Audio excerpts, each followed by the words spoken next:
Bonjour et bienvenue à tous. Dans cette vidéo, nous allons voir avez-vous été dans un avion qui a dû atterrir de manière inattendue.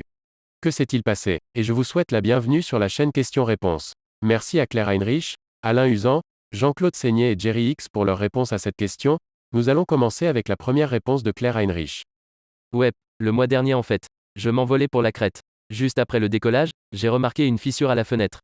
L'hôtesse de l'air a pris des photos et les a montrées au pilote dès qu'elle a pu. Nous avons immédiatement ralenti et sommes descendus à environ 15 000 pieds.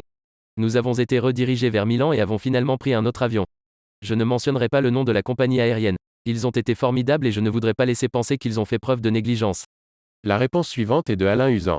C'était au décollage, sur un vol Abidjan-Paris. Alors que l'avion était à pleine vitesse sur la piste, prêt à quitter le sol, la pilote a brutalement freiné. Les passagers ont été projetés vers l'avant, retenus par leur ceinture, les compartiments à bagages se sont ouverts, quelques sacs sont tombés. Le pilote nous annonce alors que, suite à un problème technique, nous retournons à l'aéroport. Après une bonne heure d'attente dans l'avion et différents essais techniques dont nous entendions, impuissants, les pchits et les schquimps, le pilote nous informe que nous étions prêts pour un nouveau décollage. Comment dire, la peur était palpable parmi les passagers. Mais tout s'est bien passé. Depuis, j'ai comme une petite appréhension lorsque je prends l'avion. Surtout quand il frôle les 300 km/h avant de s'arracher à la pesanteur. Nous continuons avec la réponse de Jean-Claude Seigné. Peu après le décollage, Nîmes il y a pas mal d'années. Notre Airbus pique brutalement du nez, sensation de panne moteur, un silence inquiétant dans la cabine me tire de la lecture du journal, après 2 secondes éternelles, le pilote annonce que nous avons avalé un oiseau et que nous devons revenir nous poser sur le terrain de départ. Tout s'est donc bien passé une paire d'heures plus tard, après changement de 2 ailettes au moteur gauche et un vol d'essai à vide nous avons pu reprendre notre chemin vers Orly.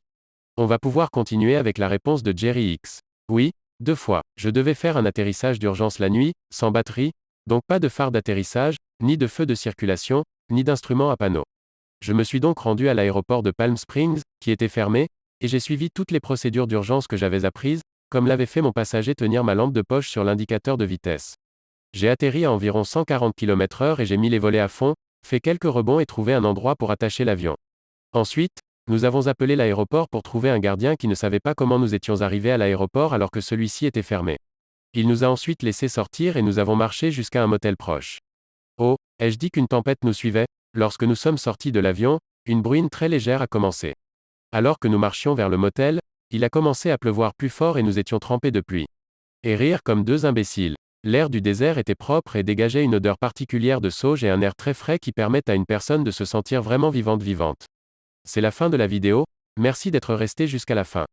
Pensez à vous abonner si la vidéo vous a plu. Les likes aident aussi beaucoup pour le référencement, vous savez ce qu'il vous reste à faire. On arrive à la fin de cette vidéo, vous pouvez continuer le débat sur cette question en commentaire avec la communauté. À très vite.